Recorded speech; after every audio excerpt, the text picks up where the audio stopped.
I think now we are online. So hello everyone, good evening if you're in Europe. My name is Victoria. I am from Product People, and this is Product People Meetup, which happens every week. Product People is a boutique consultancy. We help companies to create better product faster. And generally our mission in the world is to make sure that more products are nice, well suited for the customers, and also are happening in a good workflows. That's why we created this meetup, so that the leading product managers can come and share their tips and tricks with us, share their best experiences, and that we can ask them all the questions we have. Please also join our chat on Telegram if you want to have more discussion afterwards about the topic of today and also about other product related topics. It's Product People on the Telegram. If you like our events, if you want to support us in a consistent manner, please support us on Patreon. You can subscribe to give us small donations, and this helps us run these events smoothly and with proper tools that we need, like Zoom, and to make sure that Meetup event also is like Meetup page exists. And today we have a very, very interesting topic that is not covered often enough, I believe. I think we should talk more often about this, how to prepare good material for your tech team to work on. And this topic will be presented by two great speakers from Penta Bank, Chiedza and Katrina. I will now stop sharing my presentation, and I invite Chiedza to share her screen and maybe say a few words about herself, and let's dive into this interesting topic. Hi everyone, thank you for the introduction, Victoria. Let me just put this into present mode. Great, I hope everyone can see my screen. Please forgive me if the network jumps a little bit. The internet in Berlin is amazing, as I'm sure many of you who live here know. So once in a while it might drop out. So yeah, just forgive me for that. So just a brief introduction. We're going to be talking today about a very exciting topic, as Victoria said. So how to prepare great material for your tech team to work on. I'm really, really happy to be joined by one of the product managers in my team. So that's Katrina, and she'll take over in the second part of the presentation. Cool, so I'll just start off just telling you a little bit about Penta. So Penta is a business banking platform, founded in 2017, December, by a group of serial entrepreneurs. So very ambitious people. And through sort of starting their own businesses, they were really frustrated with mainstream banks' offerings for small to medium-sized enterprises. So we all know what that probably sounds like, really bureaucratic, everything is super long and super hard, and just really complicated. And why should it be? We have so much technology that we can use to make things much more simple. So they set out and started building Penta. So it's been around for nearly 3 years. So it's really a business banking platform, you know, built by business owners for business owners. So really having that good understanding of what needs to be addressed, you know, what a small business owner struggles with day to day. At the moment, we are addressing the German market and have ambitions, obviously, to expand in future. We're a team of 112 people based in Belgrade, Berlin, and also in Milan.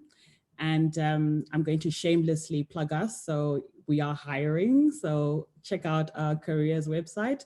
We're not currently hiring in the product team, but you can definitely join the product pool. So, you know, just click on open application and you will join our talent pool.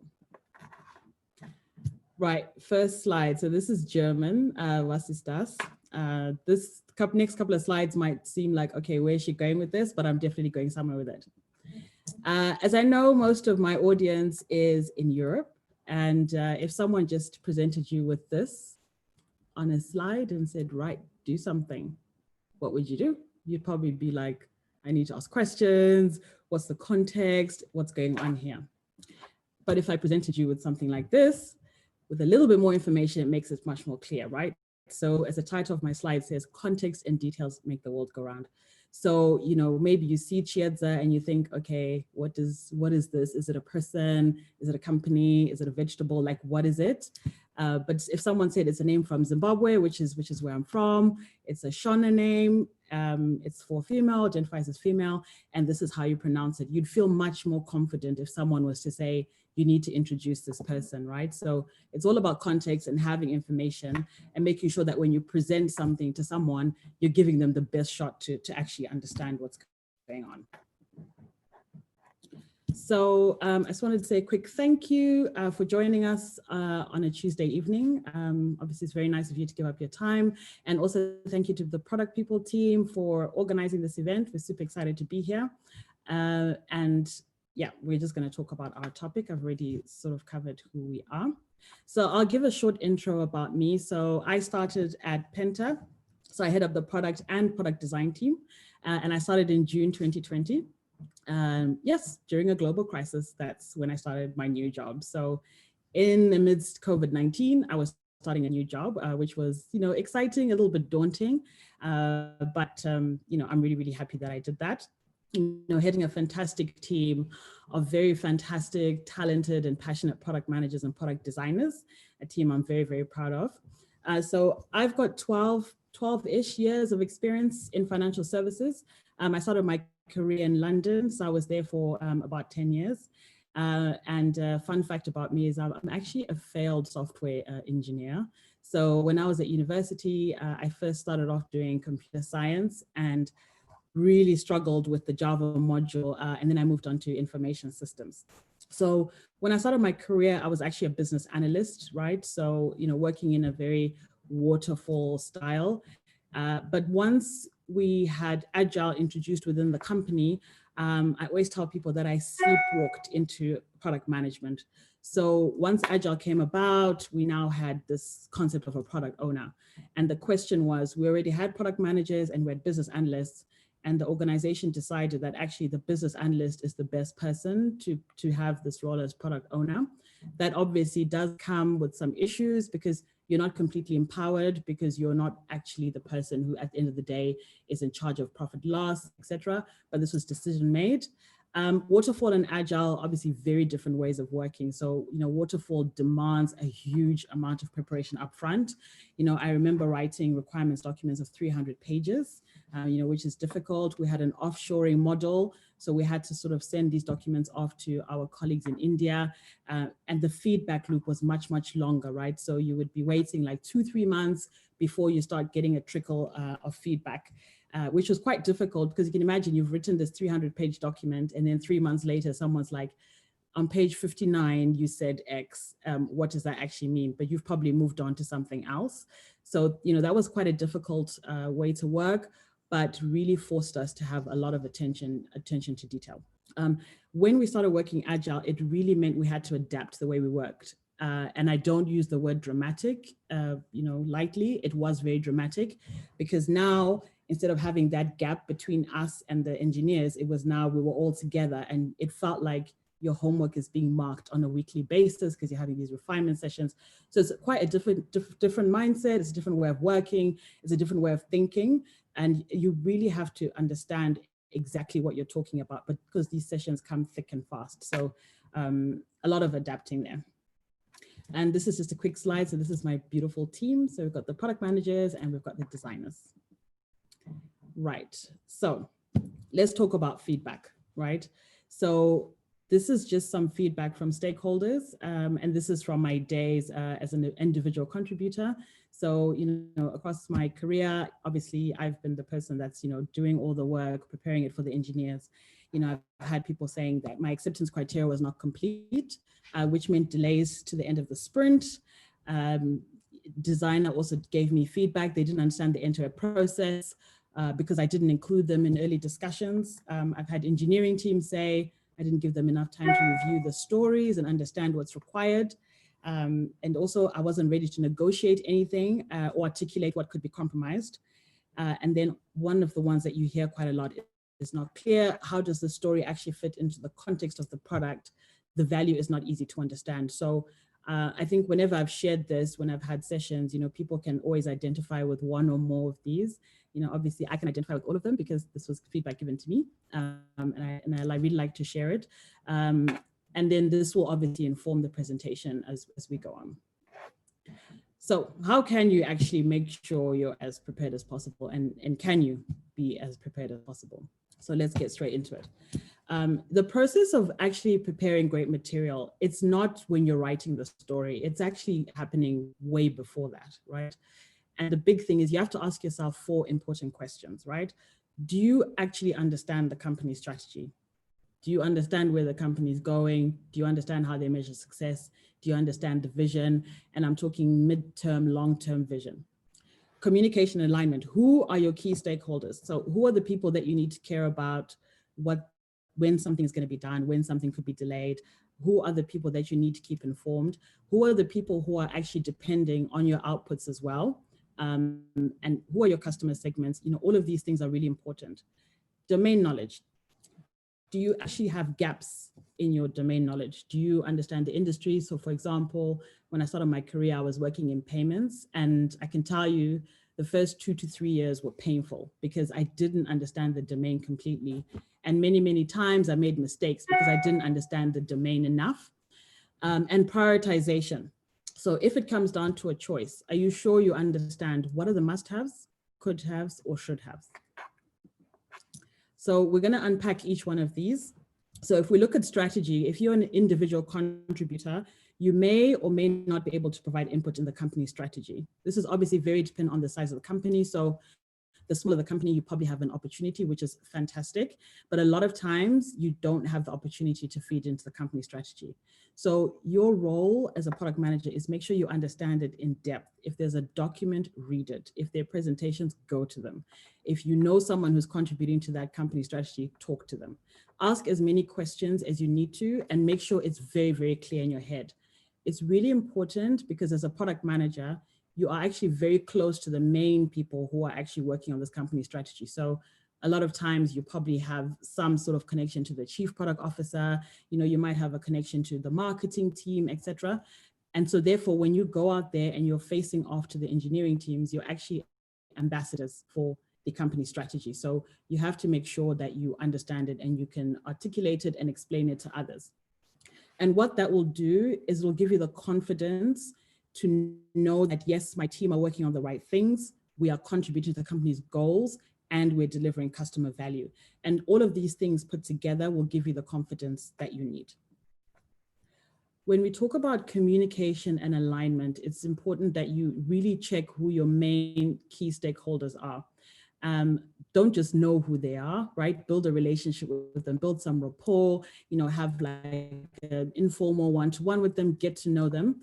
And then as you now start entering the phase of sort of elaborating on the requirements, make sure that you're very clear, commit to a cadence where you will give them updates, and also decide amongst yourself, like, okay, are we going to do like a distribution list? I'm going to send you an email.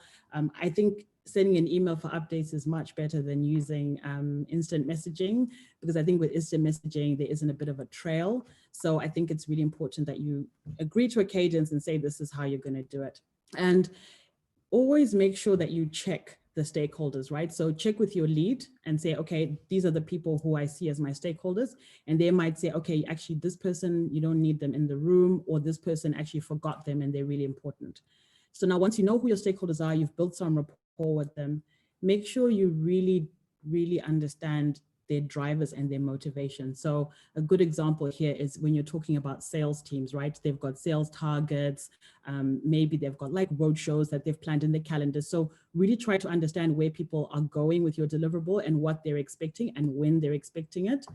And then as much as you can, make sure you play back requirements. Ask as many questions as you need to make sure you've covered many situations, all of the what ifs. So this is something you can do on a high level with business stakeholders. I'm not saying, sit with them, make them tick off every story, but at least try and talk to them about it. With your engineering stakeholders, I would say share as much information as early as possible, understand their perspective, their drivers, and their motivations. I think a lot of times as product managers, we want to understand the business stakeholders much more than the engineering stakeholders, which is like a big mistake, because then it makes it really difficult to have that close communication and collaboration with them.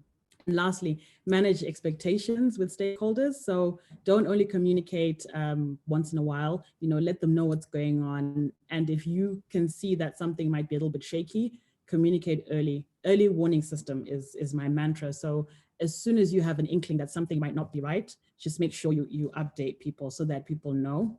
And as always, stay positive. It's really important as a product manager, even when things are not going very well, people look to you for your energy and how you come across. So stay as positive as possible. For your domain knowledge, I think I talked a little bit about this. So really invest the time in understanding your domain. As I said, this will really help with your confidence, research the industry, and also look inside the organization and see if there's someone who's an expert in that particular area. So for example, for us, we have an accounting, got like an accounting module. So we want to sit with our accountant and also ask her how she prepares her work. Are there any gaps? What are the things that she thinks customers would like? So really use that opportunity to look within the organization, and also don't be shy to reach out to people outside. There is nothing like a stupid question. Like, ask everything. Just ask, ask, ask. No one is gonna judge you. And if they do, most people won't like judge you and tell you, but like just ask as many questions as you can. If you're working on an existing product, really try to see if you can understand the evolution to the present day, and look for a trail to understand the decisions that were made already, because that will actually help you as you move forward. If there's no trail, try and ask people who've been there longer than you to say, do you understand why it was done like this? Because I'm trying to do this and I just want to make sure that everything is aligned. And obviously, lastly, again, as I said, don't be shy to ask for help. So ask a domain expert to review your output, or even ask them to come with you to a refinement session. So refinement or grooming depends on what your organization calls it. So now that we've clarified our strategy, we've communicated with all our people, we're aligned, everything's beautiful, we understand our domain, now we can prioritize. This helps because you need to really understand what needs to come when and why, so you can have a constructive conversation when you have your meeting with the engineers. So, obviously present the work to the engineering teams in the prioritized list. And one thing that I think works quite well is sending a cover email before the session, or a Slack message or Teams or whatever. Sort of give an overview of what you're trying to achieve, tell a story so that people actually understand it. Because the thing is, user stories, remember, are bits and pieces of something. So if you can tell the whole story, it makes it much, much easier to understand. And remember, product manager, the what and the why, and the engineering are the how and the when. So as a product manager, always try to stay in your lane. Don't try to tell the engineers, oh, I think you should do it like this. Guide a conversation, maybe like add some spice and some nuance to it to try to steer them in the right direction. But it's not up to you to make technical decisions. And I think this is something that also causes quite a lot of tension between sort of engineering teams and product teams. Understand your product teams, right? So really take time to familiarize yourself with the structure of the tech organization. One thing that I said earlier is people spend a lot of time trying to understand the business stakeholders, but really spend an equal amount, if not more time, understanding the engineering team. It's incredible the amount of value that you can get if this is like a very smooth relationship. Understand what their software delivery lifecycle is. When they're talking about merge requests, when they're talking about, oh, it's on this branch, when they're talking about DevOps, really try to understand all of those things so you understand, okay, this is where we are. And when they're giving each other updates, you're not sort of just sitting there thinking, I have no clue what's going on here. At least then you can maybe ask some questions. And then if you're joining a new company, I think it's important to shadow someone in your team who's already there. Have a look at the existing backlog and wherever requirements are captured. And if there are things that you think you can improve, amazing, initiative is great, but just make sure your suggestions go through the correct channels, right? Don't just like come in there and be like, right, we're gonna do this. Always start from a position of, I've seen X, I've done X before, and then try and negotiate with people and influence them to also adopt the way you work. What do you need as a product manager? So as I said, I started off as a business analyst, moved into product. And these are the things that I think that you really, really need as a product manager. So you need to be an active listener, right? You need to listen to understand and not to immediately respond. Why? Because if you listen just to respond, you're not really going to understand what the person who's talking to you is saying. And people want to feel like you understand what they're saying and you actually hear them. You're not just trying to say, oh no, but this is not a problem. If someone says it's a problem, try and understand why it's a problem and work through it with them. You have to be humble. Refinement sessions can be brutal, really, really bumpy. They can be really, really painful. I've been known to cry after a couple in my early days because I really felt attacked. it's really not personal. You are not your user story, so don't worry about it. It's not personal. We're all just trying to achieve the same goal. You need to be a stickler for detail. Review, review, review. Share it with other people. Make sure that everybody knows and understands what's going on, and ask them to give you feedback. And also be passionate about continuous improvement. So you should actively ask for feedback. So after every sprint, ask the team, like, what do you think of the stories? What do you think of the refinement session? Is there anything that I can improve? And lastly is initiative. So if you think something works and you think that it would be a positive change, then you should really try and share it with the rest of your team. Teamwork makes the dream work, as I always say to people. So I'm going to hand over to Kat, who's going to go into like a lot more detail in terms of the actual deliverables. But I just wanted to cover sort of the before we get there. So yeah, over to you, Kat. I shall stop sharing my screen. Thank you. So I'll start sharing now. Thanks, Chiedza, for the great introduction. So yeah, as mentioned, I'm Kat, and I've been a product manager at Penta since the very early days. So we've gone from a team of 2 to a team of 8 now, and along the way we've definitely stabilized a lot of our processes, and some of the things I'll talk about today, Chiedza introduced when she joined in June. So first of all, I'll show you briefly what a typical Jira ticket looks like for us, what the different elements are, and finally, I'll give 6 observations of how to actually make the Jira tickets into customer features in the smoothest way possible. So how to manage these with your tech team. So first of all, as you can see, this is kind of your standard user story in Jira, and the elements that we use. So first of all, we always make sure that the design or the prototype is attached to the ticket. For the user story, we use the as a I want so that format, and this is the most common.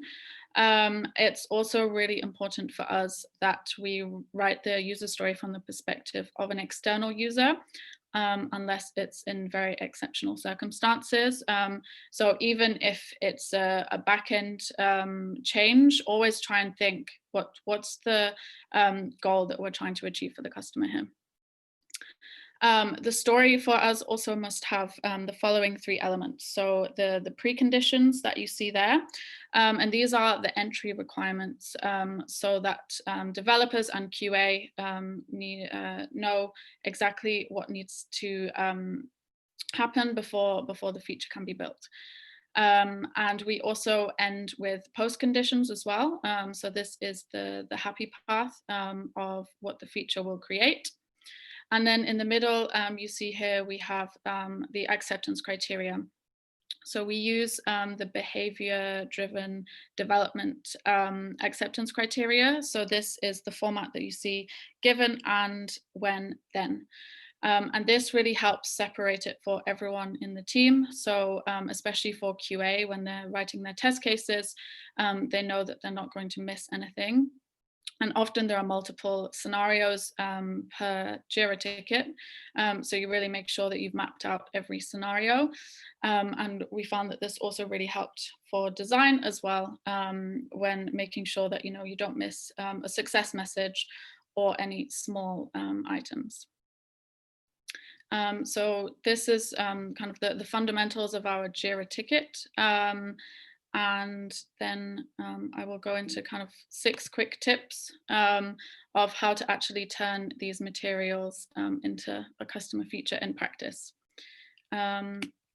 So the first kind of learning that I think many product managers make at the beginning is Jira tickets are not made perfect by the product manager alone.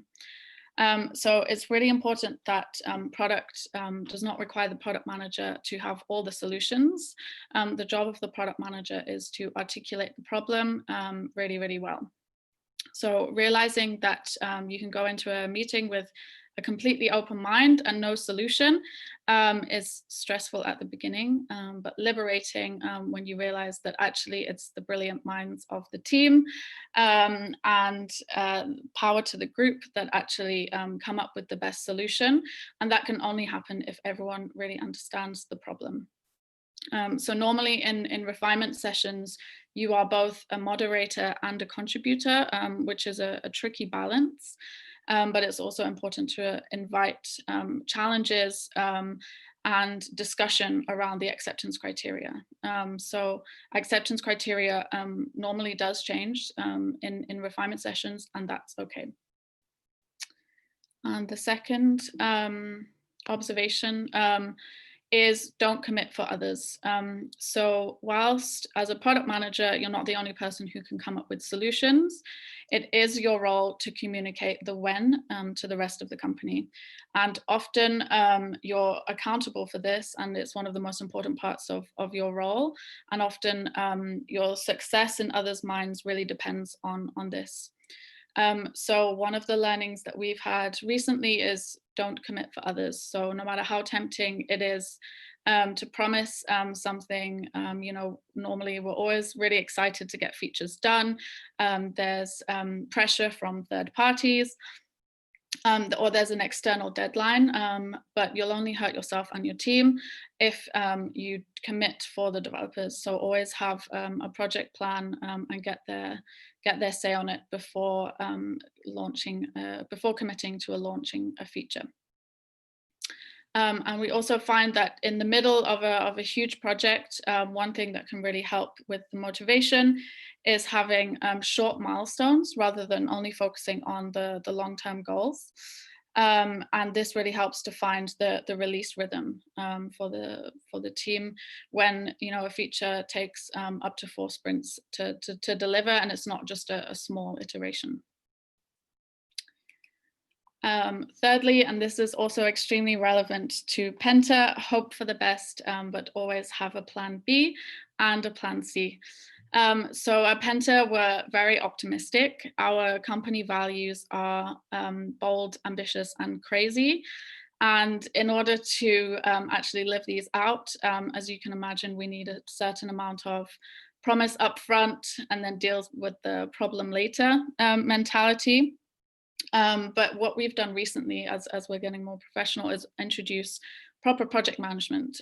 So this includes RAID logs. So I'm sure you've heard of these. It's a way of mapping out risks before a project begins. And another tool that we have started to use is impact mapping.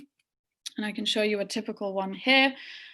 So really before you start out with the Jira ticket requirements and with your team as well, go through the various departments within your company, the various different customers or personas that this feature could impact on. And I promise that you will always find something, normally around marketing or sales, that you don't plan for when you're in the refinement session. And doing this upfront can really help with making sure that all additional work is properly planned for before you go into the sprint. Since introducing these, I've really noticed that it's much easier to sleep at night, so you're not waking up in the middle of the night worrying about something, but you can still deliver a great project. And another tip, which is really important at Penta, because we always try and keep the customer at the heart of everything we do, is keeping the user research going beyond the discovery phase. So the general process in product tends to be that the user research is done during the discovery phase, before the requirements, and then you stop, and then you build the requirements, and then it goes into the sprint and takes however long to production. So we like to run continuous discovery. So this means that user empathy is not a linear process, so you can keep learning at every step.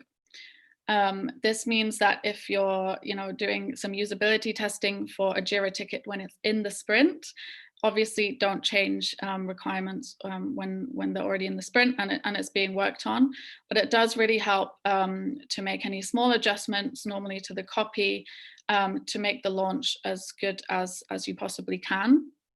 And what we do is we have an MVP epic and a version 2 epic for every feature. And everything that can be cut out of the MVP epic gets moved to the V2. And once the MVP goes live, then the focus is normally on product marketing, but there's normally a lot more that we can do in those first few sprints when a feature has been delivered to really make the feature amazing. And so this one is something that we always try and keep the refinement sessions really engaging. One of the learnings in the past year, and Chiedza touched on this, is that patience and a sense of humor is super important for a product manager. They're essential virtues of product management. So, you know, sometimes you can be 2 hours into a refinement session and something small that you thought was really easy ends up being a 3-sprint job. It ends up being really technically complex, and all you've had are questions and more problems.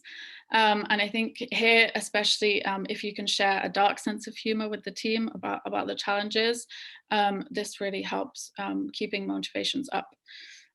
Sometimes obviously letting frustration get the better of you happens, but there are a few frameworks that we use to help add structure to the refinement sessions and keep it fun. So one is having a definition of ready. So for every Jira ticket, before we can go to the estimation, we need to go through the definition of ready. This is something that adds structure at the end of every Jira ticket. Once we've talked about it and we've pulled it apart as much as we can, everyone's always really excited to get to the definition of ready. And we say this out loud as a team as well to keep everyone engaged. And as well, because we're a remote team, we can't do the standard hold up a post-it note with an estimation for the stories. So what we do is we have a Slack group and I count the developers in, and then they enter in their estimations at the same time, just to keep the engagement high for the refinement sessions. And finally, so it's normal for startups to be so fast moving that every time you deliver a feature, the rest of the company just wants to know what the next feature is. And this is a really repetitive cycle.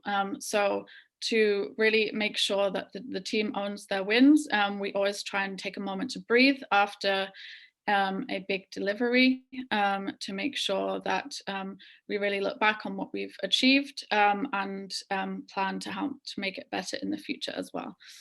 So we're lucky to have this culture at Penta, where we do try and celebrate every team's wins. But if you don't have this culture, then I'd really encourage you to ask your head of product or your chief product officer to try and help you share this around the rest of the company. And don't forget to share stories of your team's success. And I think that's everything for today. Great, thank you, Kat. And I'd promised that we have a surprise guest, and he's here, our Chief Product Officer, Lucas. So he's going to tell us a few words about why it's actually important for us to have our work beautifully prepared for engineering. Well, you hear me now, right? Yes. Yes, perfect. Good. I wouldn't call myself a surprise guest. I'm just a CPO here. So for everybody who doesn't know me now, I've been there for 3 years now, one of the co-founders of Penta, and basically have the pleasure to have great people like Chiedza and Katrina on board. So I'm super happy about that.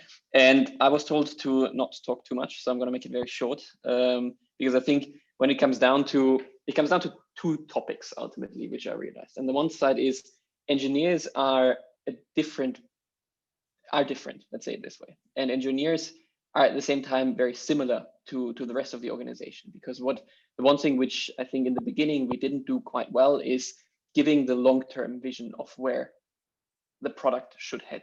So basically, what is it that you actually want to build?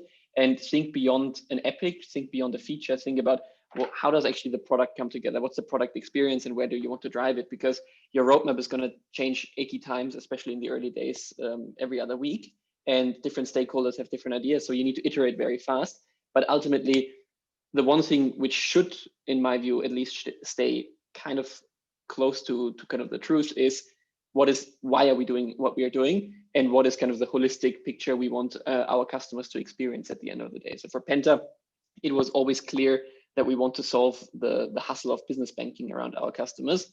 This evolved into basically not only solving the hustle of business banking, but more or less business finances, which is a little bit broader. But it gives engineers a little bit more of a perspective of where we want to head. And I think this is something which we learned is on the one side doable a little bit with PowerPoint. So you can have this a little bit in town halls and you can bring it up, which is great. But at the same time, the one thing which I saw which moved the needle, also for engineering in particular, is showing customer research interviews to engineers. So including engineers into the customer research process. It's not something that only on the product side or on the design side should be done, but engineers are the ones who are actually going to make sure how the customer interaction is going to be in a specific step of the journey.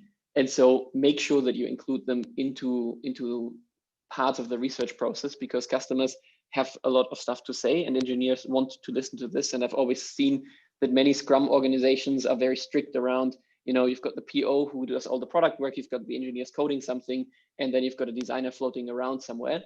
But customer research and customer knowledge needs to be shared with the entire organization, and engineers are definitely one part of them.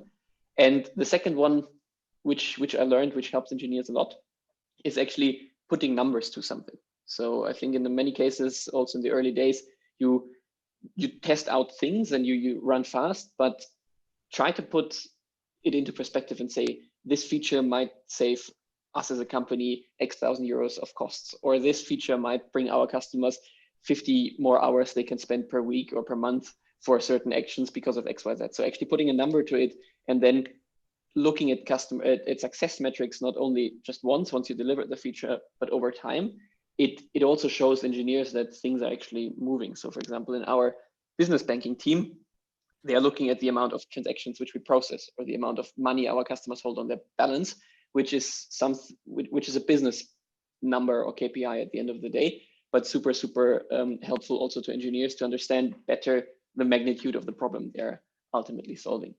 And I think the last thing, get close to engineers, like really try to understand them, because I think sometimes also for more inexperienced PMs or aspiring PMs, it sometimes is daunting when they talk about AWS, when they talk about cloud, Kafka, whatever is going on.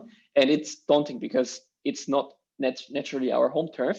But if you show efforts to understand at least the bits, and I think with Coursera or with Udemy, for all topics on this planet, you can find an explanation somewhere which gives you at least some high level knowledge. And if you demonstrate that you actually care about what they are doing and you want to understand it, they are super open to actually help you and explain stuff to you, which then later on in your career will help you a lot, because navigating confidently in front of, or let's say with engineers together, is something that I see oftentimes go wrong. And when engineers then smell a little bit the blood, it can become quite painful. And I think there's a lot of ways how you can prevent this, because you have the knowledge, you understand it, and get into the technical discussions with them. Make them also understand you care about what happens behind the scene and not what happens at the front. Because when it comes then to product and tech debt, which you need to solve, if you understand, okay, the last 10 sprints, we always took shortcuts and we always kind of prioritized the short-term gains, that is one thing, and this might be a good business decision. And we've done this in the beginning. We didn't care about tech debt in the first 10 sprints of our company's existence, because there it was about proving that we have a business.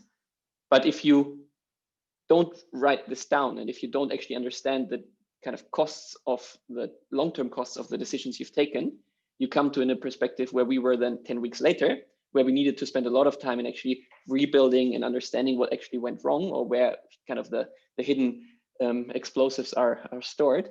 And so make sure that when you talk to engineers, you understand the tech, you understand the choices you and the engineers are making, because at one point in time, being it for the next feature you need to release, it's gonna fall onto your feet. So prevent this by just knowing about it, documenting it, and having this open chat with engineers. And I think that were my 5 minutes, which I was allowed to talk. So I've got much more stuff, but for now I'm going to be quiet and hand over back to Chiedza. Thank you, Lucas. So yeah, thank you very much, everyone. I hope you found that informative and helpful and interesting. I think product people shared our LinkedIn, so please feel free to reach out if you have any questions. Thank you very much.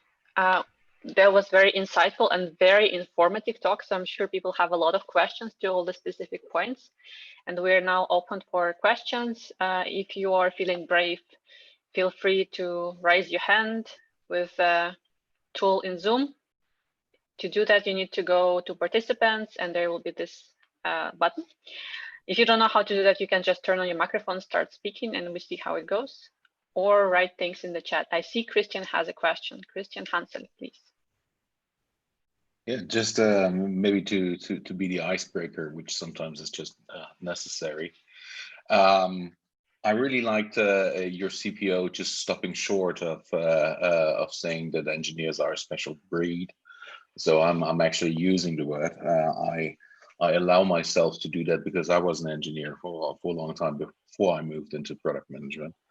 That is definitely true, but on the other hand, they are humans as well, and everything you guys said is just very much so true that I can only also emphasize that. So communication definitely is key to opening a relationship to engineers. And also what I liked very much from what you were saying is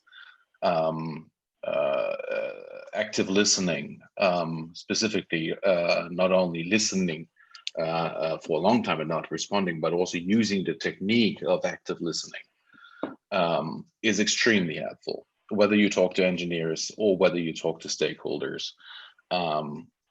Probably one of the most important things that I learned in 10 years of product management, because it really helps to truly understand what is this all about, what this problem actually is, what the need behind the problem is, the underlying situation, and that is what you need to understand, than to also communicate to the engineers. So if you're capable of creating an atmosphere with your team and your stakeholders where this form of active listening can be used, then do so. It only brings you forward. Thank you, Christian. So, and just Chiedza, you moved from business to product. I moved from engineering to product. Believe me, that came with issues as well.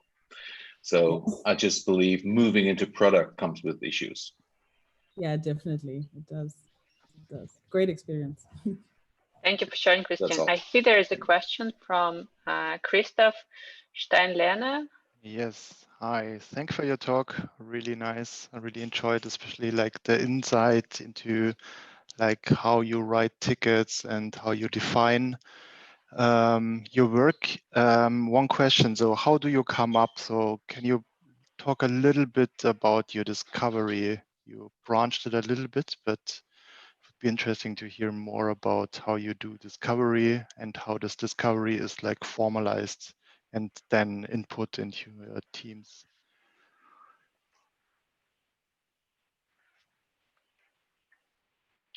There is no sound somehow. From Kat? Should I take that one? Yeah. Sure. Yeah. So, I mean, at Penta, we've always been really lucky to have some very engaged customers from the beginning. So we have a lot of early adopters who are very passionate. We also have a Slack community that any of our customers are welcome to join. And this is one area where I think the discovery kind of from the early phases of getting customer input is really useful at Penta. So our product managers will all be talking to customers on Slack every day. And we have then a kind of funnel system. So we have a Jira board with tickets. So these can come from either key account managers, sales, customer support, or the product managers and designers for ideas in how we can solve some of the customer problems that we have.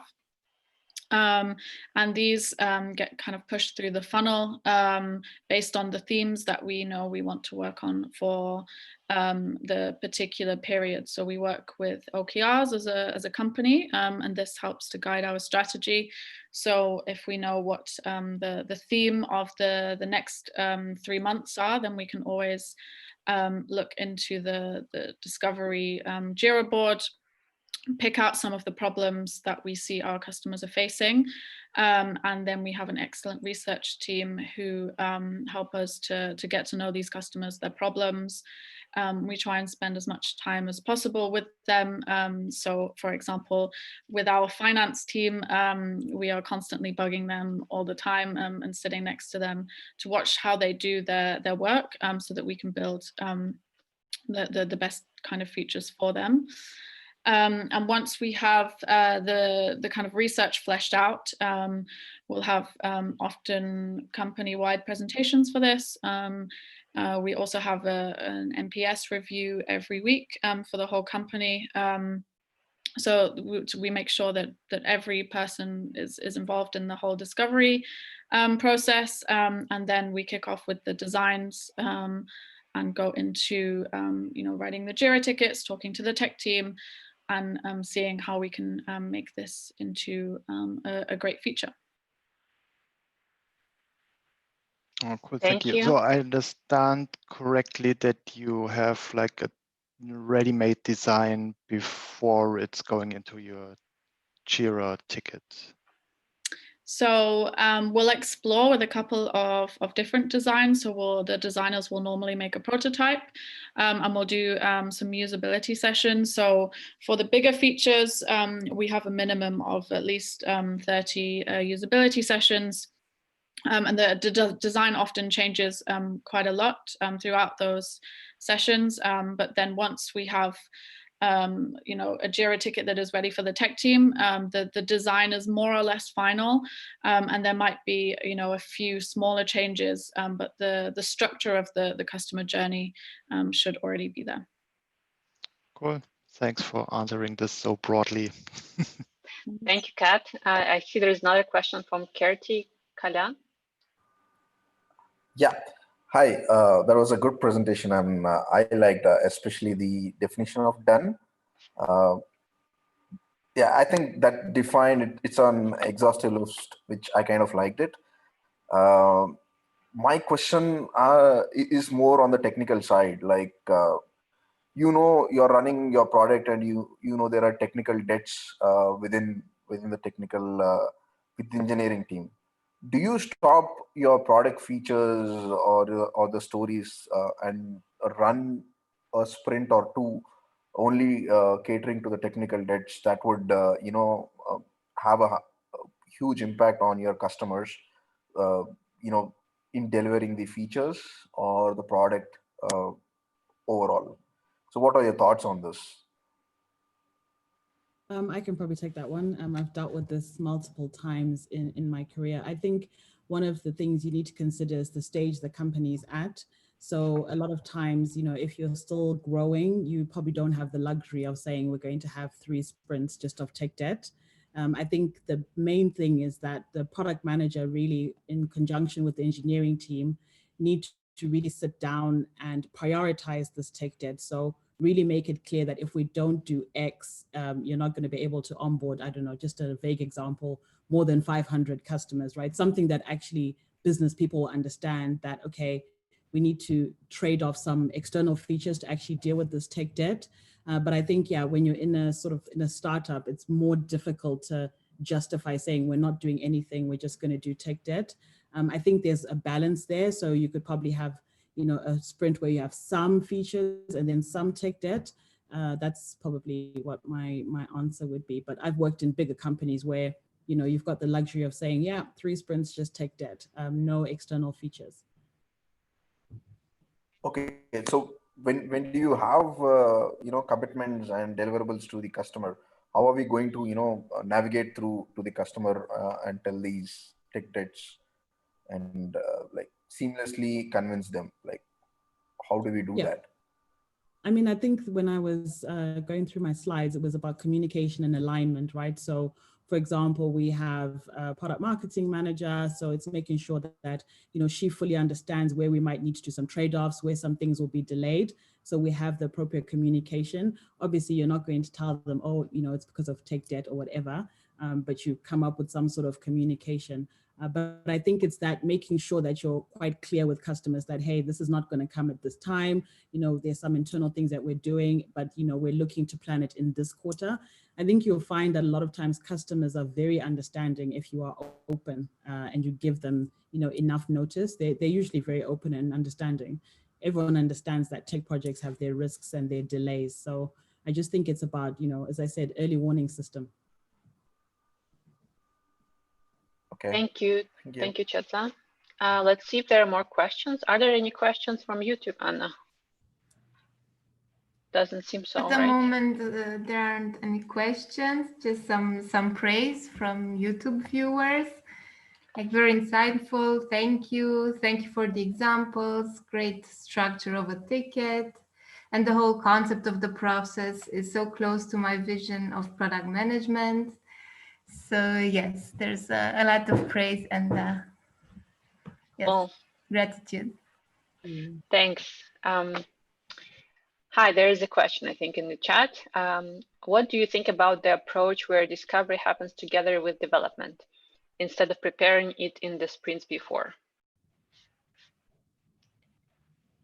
Who would be able to take this question? I mean, I can give my thoughts on this, and then Kat can do it.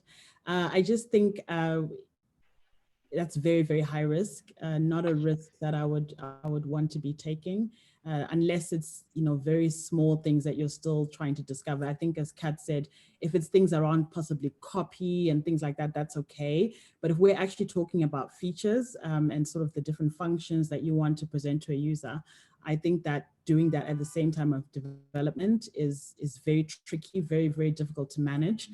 And, you know, I would always recommend that you do this discovery before. Obviously, I appreciate it's not always that you can do it like weeks and weeks before, but, you know, I always say that it's really important to front load your risk, because what you don't want to do is go into something with not enough knowledge, you know, spend a lot of effort, and then it comes out as not quite the right thing. So really try to create that space and time to do some discovery before. Kat, I don't know if you want to add something as well. Yes, so I agree there. So we keep the feedback sessions going all the way throughout the delivery. But this normally is to gain insights for future improvements, for smaller changes. And as I said, we just like to spend as much time with the customer to get their experience as much as possible. But the main feature should be mapped out, you know, during or before the requirements are set for the developers. Cool. Thank you very much. I think at this point, I suggest that we will stop the streaming part of our event. So thanks to all who viewed us on YouTube. Thank you for staying in and asking questions and sharing your praise. If you want, you can join us on Zoom now, because we will do a short networking session, but it will be off record. Please come to next events. You can find next events on our meetup page, Product Management People. Join our Telegram chat, get Product People, and support us on Patreon if you like what happened here and you want us to keep doing more events. I will now